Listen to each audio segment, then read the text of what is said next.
Hey guys, back again with another video. I'm gonna do an impressions video this time. It's sort of a review, sort of not. I don't think I can really properly review this game in particular. I think it's a better game to just do kind of an impressions video, talk about my experiences with it, because I just finished it not too long ago. It's a long-awaited game for a lot of people, and it's the first game I've bought on Switch in a long time. It's, well, the first game I've played like for extended periods on the Switch for a long time. My Switch was gathering dust, I'm not gonna lie.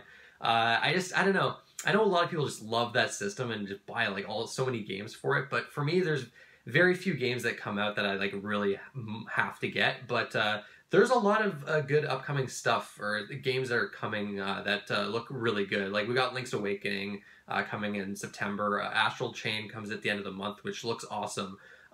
If you haven't looked at that game, like look at the previews for that game. Like that game looks awesome. It looks like this cool mix of like Xenoblade Chronicles X, Metal Gear Rising, and like Bayonetta. It looks like a really cool game from Platinum Games there. But the game we're talking about today is Fire Emblem Three Houses. I got this crazy special edition. Usually I don't get these. But this wasn't that much more expensive than the regular copy, and I was just so excited for this game. I'm like a new Fire Emblem fan, basically.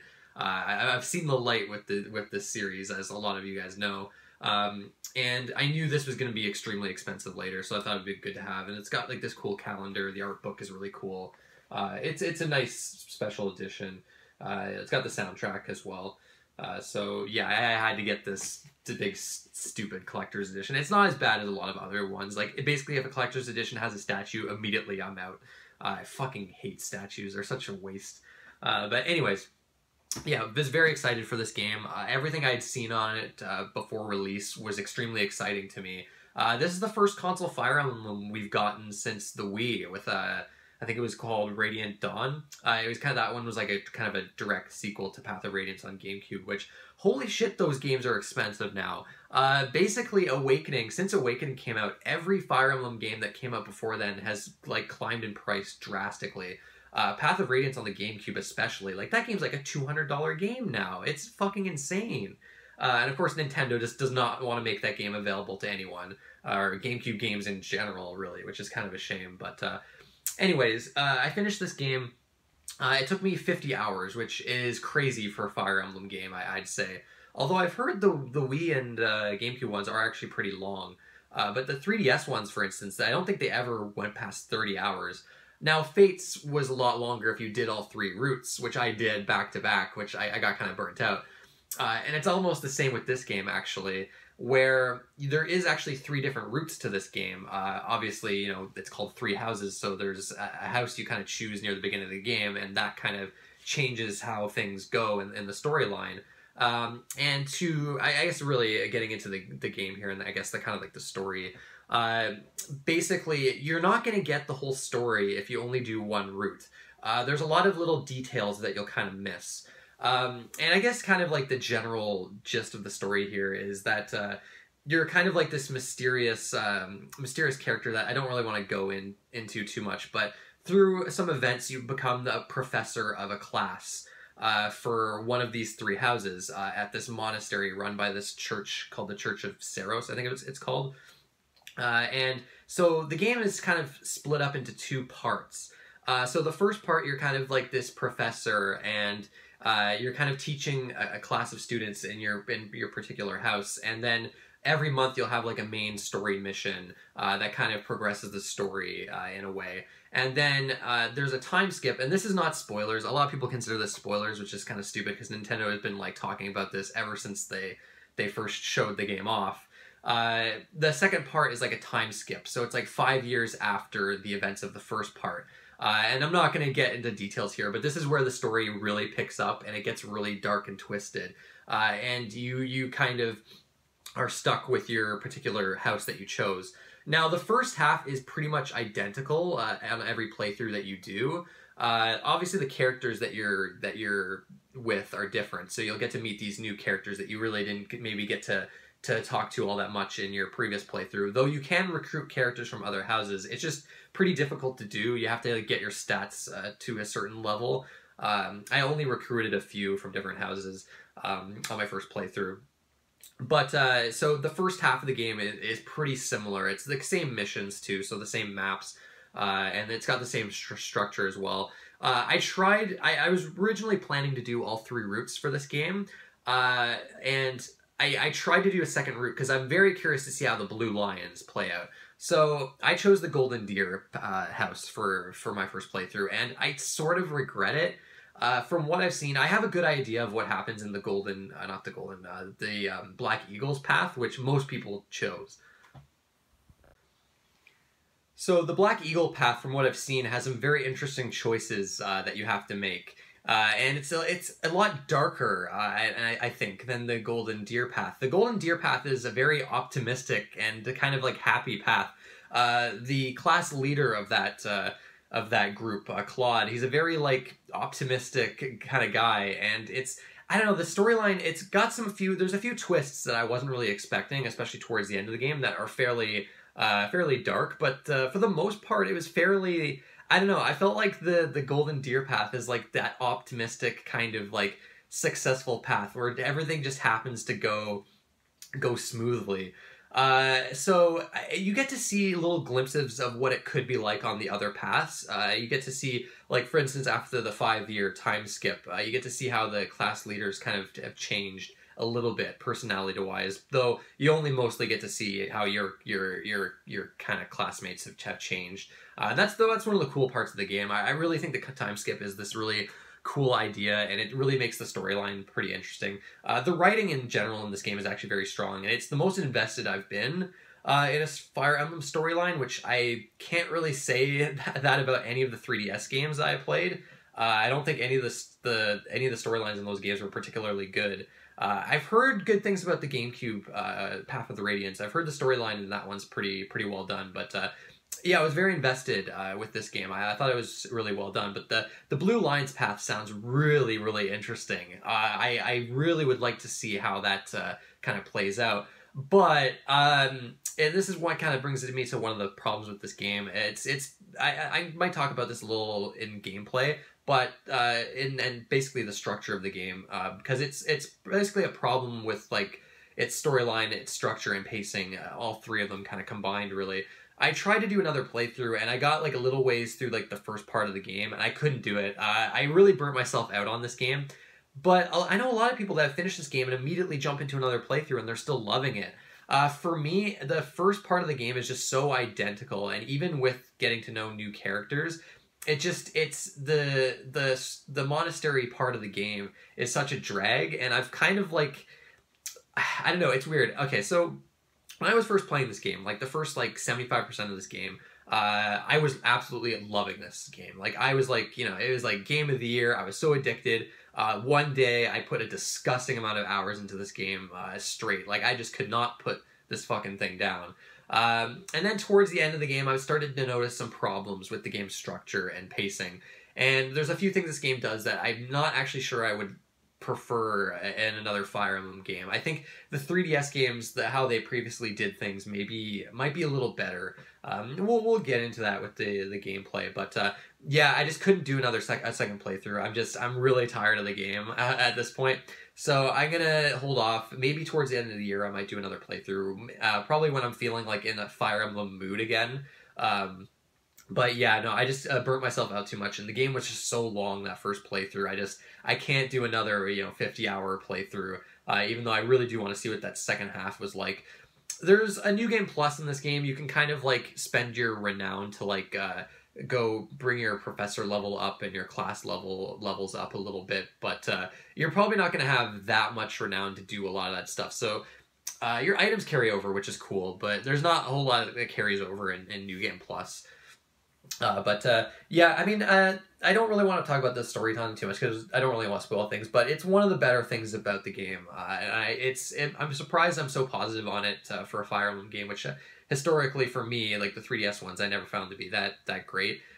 Fates was particularly bad, but Conquest I kind of liked because it was so over the top in its stupidity and how like villainous the king was. In Conquest, I kind of enjoyed it, but this is a lot more subtle. There's a lot more gray with its morality and the different kind of different kind of themes that it's got, which is pretty cool. So gameplay is where there's a lot to talk about with this game. Hopefully this video is not going to be too long, because this game is humongous. There's so many mechanics, there are so many systems, especially compared to previous Fire Emblem games. The combat itself is very similar if you've played any Fire Emblem game, really. You know, you've still got the grid-based, it's still a grid-based strategy RPG, you know, where you're moving your characters one by one, and then you're getting up to enemies, attacking them, and you get this little like battle scene where you kind of damage them. Your characters level up, obviously, and older Fire Emblem games, from what I've seen, have a bit more varied map objectives. You might be maybe escorting someone, or you can't let a certain character die. The newer Fire Emblem games, and a lot of people are disappointed in this, they've kind of simplified things. A lot of the maps will be just kill every enemy on the map, or kill an enemy commander. The map designs in this game they're decent. I think Conquest probably had better map designs. There's not like any super crazy objectives that you'll be doing. There's not like an escort quest. The paralogs are a little more interesting, actually, with the objectives. A lot of those you might have to protect certain characters, or there might be certain parts of the map that you have to protect, and if the enemies get into one of these spots, you fail.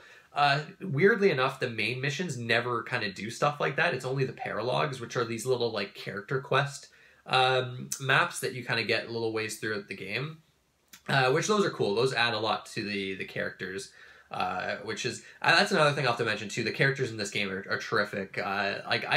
Like every character is just amazing, and through the support links, you get to see more of each character, and you grow to understand them and appreciate them. Really, really well done. It's kind of shocking, actually, how many characters there are in this game, and almost every single one is interesting and different. Really, really well done there. Yeah, the map designs in this game are nothing fancy, but I don't know, I don't need like a crazy creative map design with every map. I find it can get a little annoying sometimes in that way, because some maps can be a little annoying, because like the ones where a certain character can't die can be annoying, because it's like, I don't know, you have to protect them the entire time. And for the paralogs, like sometimes it would be characters that I wasn't leveling up at all, so they would die in one hit by like anything. So I would just keep them like away from enemies and just have the rest of my team just kind of demolish everything. But yeah, some people will probably be disappointed by the fact that most of the maps in this game are just kill all the enemies, but it's not like a huge deal to me. You know, the combat's very similar to previous games. The unit types are generally fairly similar. You've got, you know, Pegasus Knights that are going to be weak to bows, but they can cover a long distance. You've got your magic users that can attack from far away, bow users that can do the same thing. The class system is a little different, and when we're talking about that, I have to get into like kind of the structure of the game. I think this is probably one of the biggest differences between the previous Fire Emblem games. And it's something I'm a little mixed on, but I really did love at first, and there's definitely some positives to it. Now, previous Fire Emblem games, it was basically just going from mission to mission. In between missions, you might have like a little town segment where you can kind of, like, I remember Fates, you had like this little town that you were kind of building, essentially, which was kind of neat. And then you could kind of recruit different characters on different maps. There might be like a character you would talk to on a certain map, and they would join your party. It was a bit more obtuse with how you would recruit certain characters in the older games, whereas this game it's handled a little bit differently. So more of a linear progression in the previous Fire Emblem games, with some different systems kind of added in. So this game, you've got kind of a Persona-style calendar system. So it goes month by month, and you'll get this little calendar that your kind of characters kind of going across on from like day 1 to day 2, which is kind of clever and cute. So yeah, so it's this month by month system because you're a teacher and you're teaching these students. So every Sunday, I think it's every Sunday, you get like this. It's a day where you basically can choose what you want to do for the day. You can do like a seminar where you teach your students and they raise their skills. You can do free battles, which, you know, I think of the previous Fire Emblem games, you get this like world map where you could kind of like go to different parts of the map, and then have enemies that kind of roam the map, and that's how you do free battles. In this, every Sunday you have the option to do free battles, and you can actually do as many as you want, but there are some battles that will take up like an activity point. And you did get a certain amount of activity points every Sunday, and also when you have like teaching sessions as well.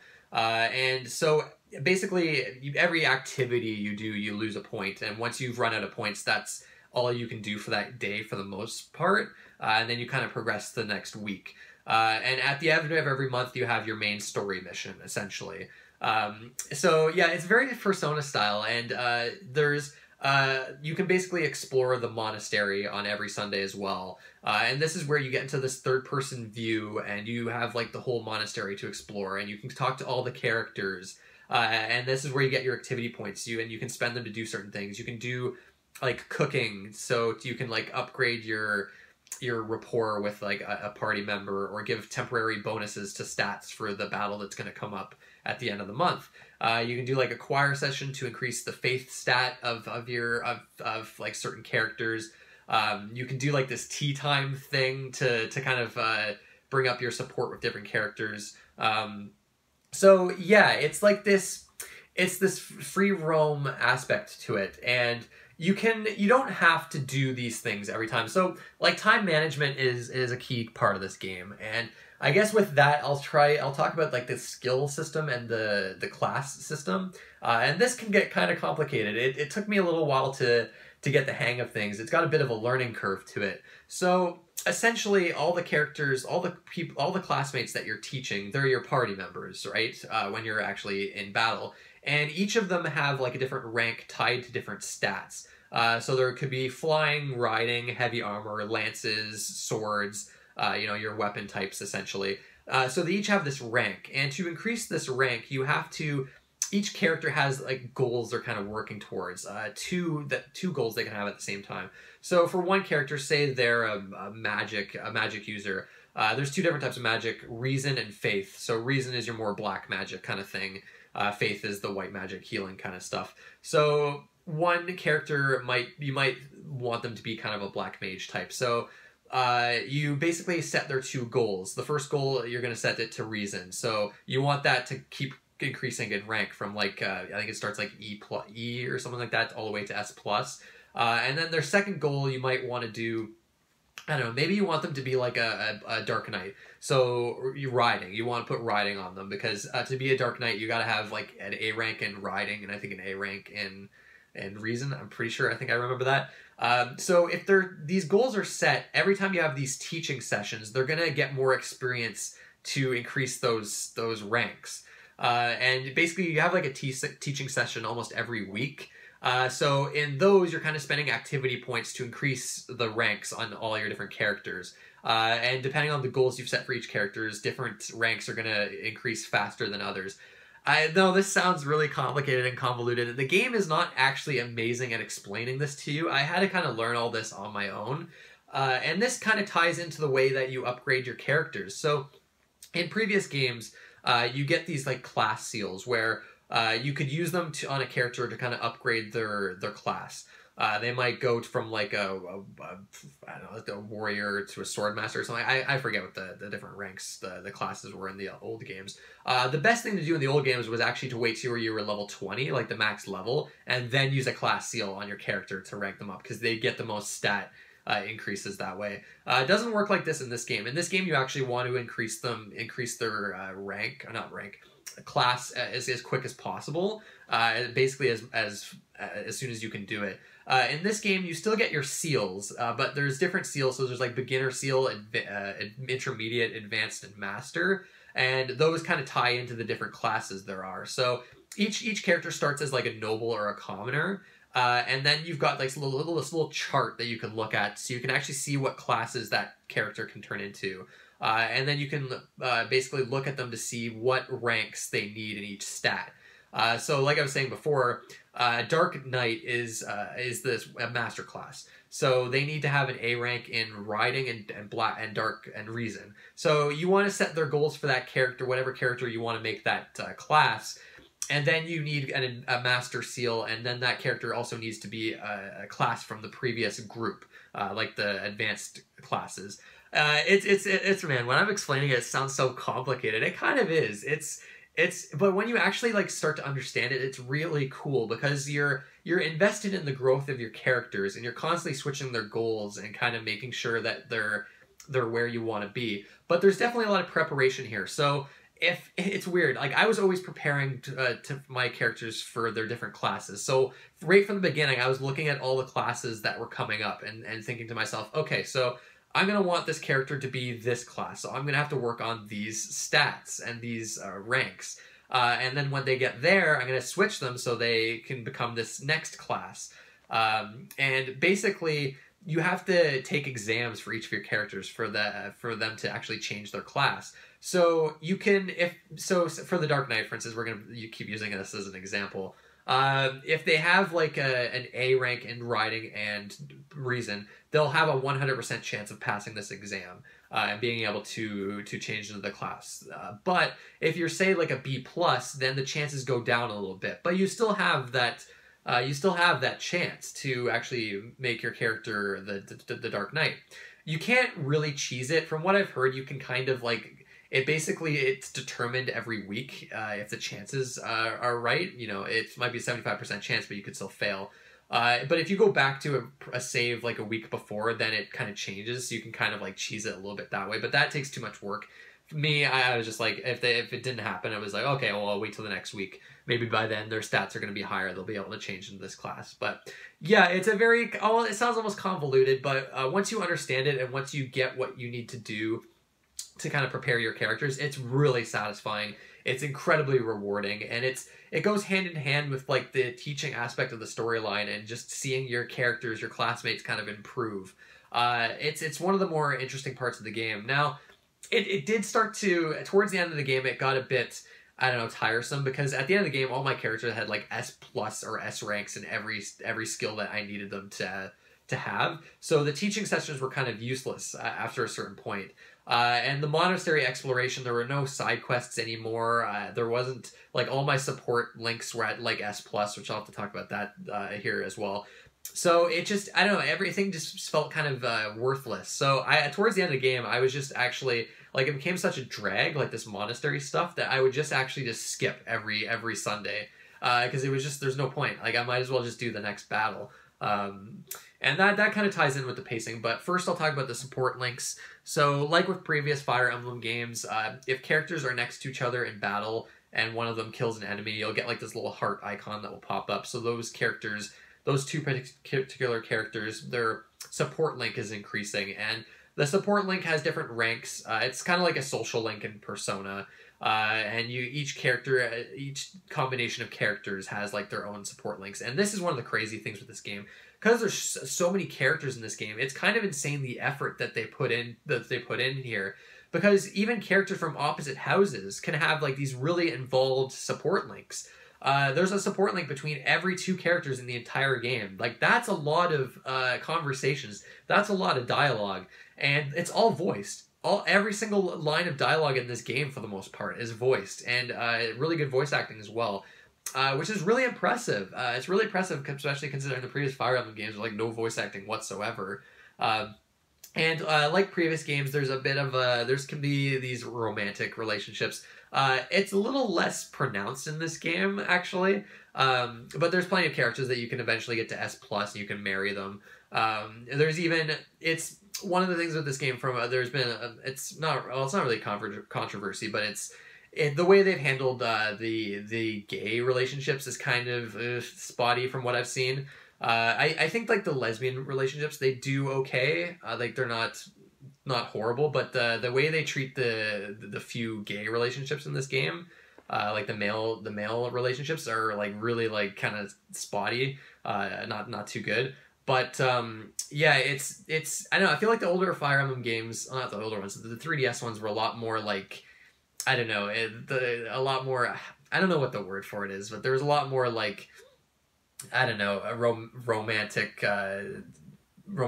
shit kind of going on with those games. A lot of people, this is one of those things of Fire Emblem that I think, as much as people don't want to admit it, as much as hardcore Fire Emblem fans might be annoyed by it, I think this is the stuff that, along with the beginning, having the option to turn off permadeath, This is the stuff that I think is brought in a lot of new fans. A lot of people love the social links and the romantic stuff from Persona. So to bring it into Fire Emblem, I think it does appeal to a lot of people, as much as a lot of people probably hate that.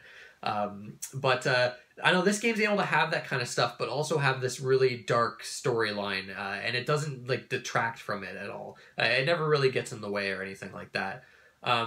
But yeah, so like I was mentioning before, permadeath. Permadeath is one of those things in Fire Emblem that has been with the series for a long time. You know, from the beginning of the game, you can choose, you know, whether you want to do classic mode, which if your characters die, they're gone for good, or casual, where they'll come back at the end of the next map. This was the deciding factor to get me into Fire Emblem. I can't do permadeath because I'm the type of player that if I lose a character, I'm just going to restart the entire battle anyways. And at that point, it's like, why? I just might as well just play casual. It's not really, it just adds kind of tedium for me. But I definitely see the appeal. I definitely can see the appeal for people that do want to put that on. And the good thing with Fire Emblem now, it's an option. You know, you really can't complain because, I mean, it's, you know, you can turn it off or you can turn it on depending on your preferences. And then other than that, you've got the normal mode and then the hard mode. I went hard mode this time because I had heard this game was on the easier side, and there should be another difficulty. I think they're adding lunatic mode, but this is the first time I've said this for a Fire Emblem game. I think this game's actually too easy. This is most people have said this, so this isn't just me. It's not because of the way I like built my characters and the way I really like prepared to make sure my characters were as powerful as possible. It's just, I don't know, it's weird. Your characters just tend to get really overpowered pretty quickly in this game. And I don't know, I think it's a little tough in the beginning, but towards the end, I was just demolishing everything. Like, I wasn't even, like, losing, like, I don't think I lost a single character, even. And usually the final battle in Fire Emblem, I just go crazy and just, like, send everyone to their deaths because it's just so over the top with its difficulty.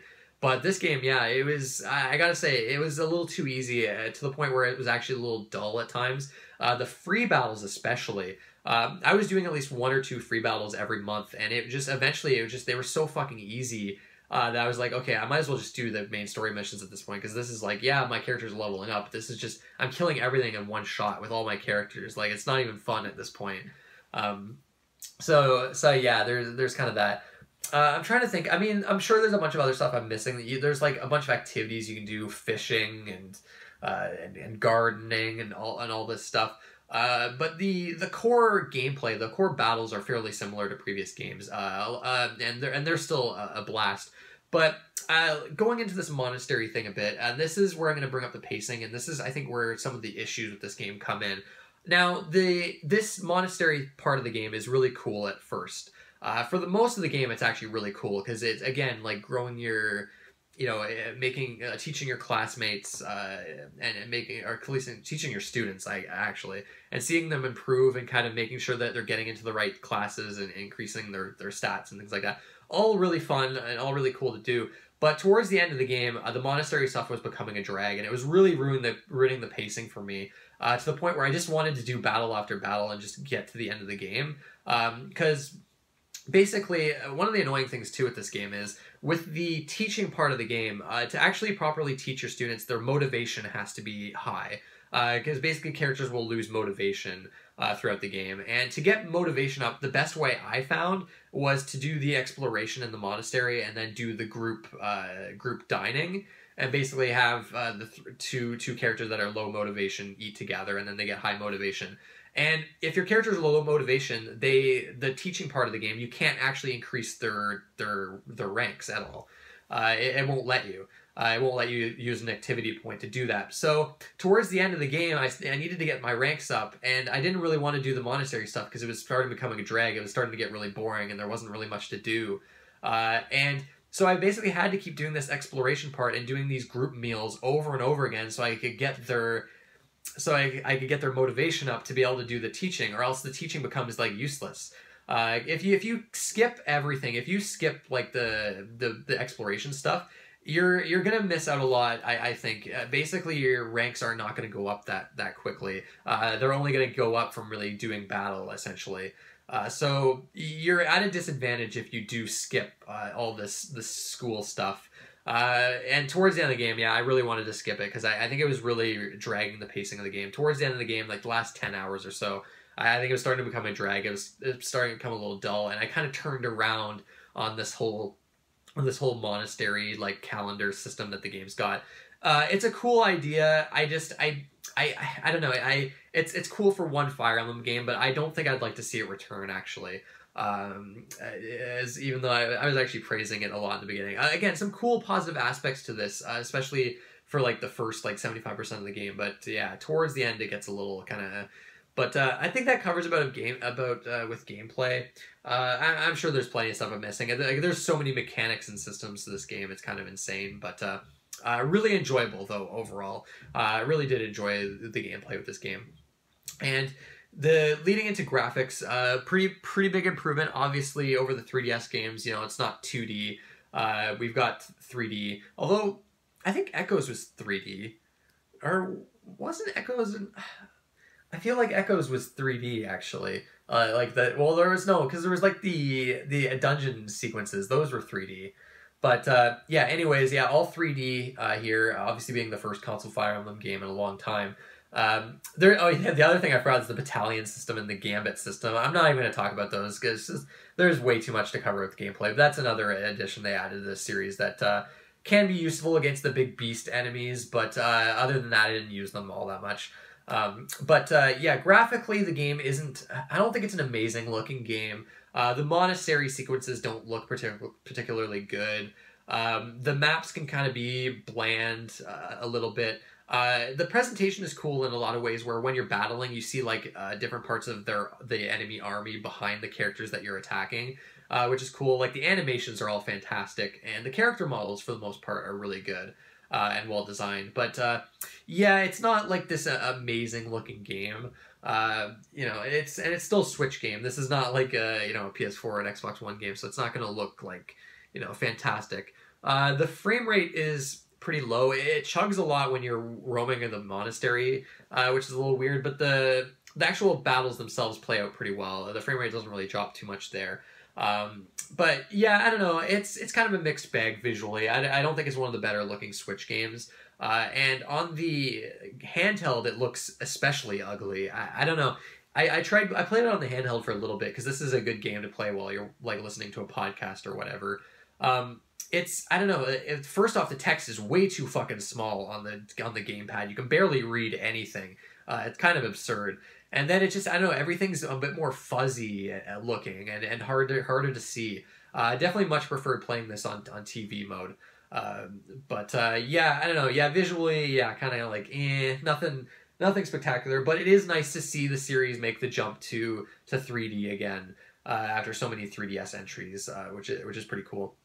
Audio-wise, like I said before, really impressive how much voice acting there is in this game and how the quality of it. Just really quality voice acting. Music's weird. I like there are a lot of amazing tracks in this game, especially toward the beginning of the game. The music that plays when you're talking to I forget what her name is with the green hair, kind of like I was kind of spoilers to say, but the fairy type character, I guess, in the very beginning of the game.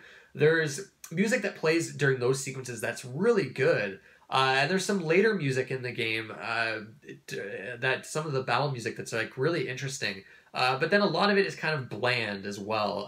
The music that plays in the monastery is really good too, and really kind of matches the feeling of kind of exploring and talking to your classmates and having like a good time, kind of like dining with classmates and stuff like that. I don't know, it's got a very upbeat, like energetic kind of feel to it that I really liked. But a lot of the standard battle themes, a lot of the other music is kind of, I don't know, bland. Didn't really stick out to me all that much. So yeah, I don't know, some good tracks here and there, but I don't know, to me, Fire Emblem, I've never really loved the soundtracks in these games. I can never remember any of the songs in these games, but this is probably one of the better Fire Emblem soundtracks I've heard in a while, because the 3DS ones didn't really stick out to me whatsoever. Yeah, I don't know. Yeah, the soundtrack's kind of, it's all right. I think that about covers it. I mean, at this point, this might as well be a review. I've kind of talked in depth about the game. I know there's a lot of stuff I'm missing, but really did enjoy it. It's got problems. I don't think this is a perfect game. I originally had this as my game of the year, but after doing some reflection and being like a week out from finishing the game, I do think there's some definite drawbacks to the game. I think the pacing is off. I think it's too long, it's too easy, and I think the school stuff has its issues as far as that pacing goes. But really enjoyable. If you're into strategy RPGs, this is a no-brainer. If you're a Fire Emblem fan, you're already playing this. And I'm definitely curious to hear what you guys think. I do also think it's a great entry point into the Fire Emblem series. Awakening, I think, would have been the best one before, and I think it's what got a lot of people into the series. But this, I think it's because the core battles are so similar to the previous Fire Emblem games. And the school stuff is going to be appealing to a lot of people. A lot of people that maybe have not played these games, but have played Persona, might be right at home with that kind of stuff. But it also might be a turnoff for a lot of people. There might actually be some people that love Fire Emblem and the school stuff just doesn't do anything for them. And I'm very curious to see, actually, if this game is doable if you skip every single Sunday. That you just don't do any of the school stuff, like none of the exploring whatsoever. I do wonder how hard it would be to get through the game. I'm actually very curious about that. But no, it's a good entry point for the series. It just, know what you're getting into with that school stuff. Look, I've kind of explained it, but if it sounds a little too tedious and a little too much like busy work and a little too overwhelming for you, might not be your thing. In that instance, I'd probably recommend Awakening first. Maybe Awakening is actually still the better entry point, just because it doesn't have a lot of that stuff. But yeah, definitely one of the best games of the year. For the most part, it lived up to the hype I had for it. Not my game of the year anymore, though. I think I originally said that when I was first playing this game, but no, I think Bloodstained is still at the top for me. I think Bloodstained is a tighter focused game than this one is. But anyways, that's it, guys. I want to thank you for watching, and I'll see you next time.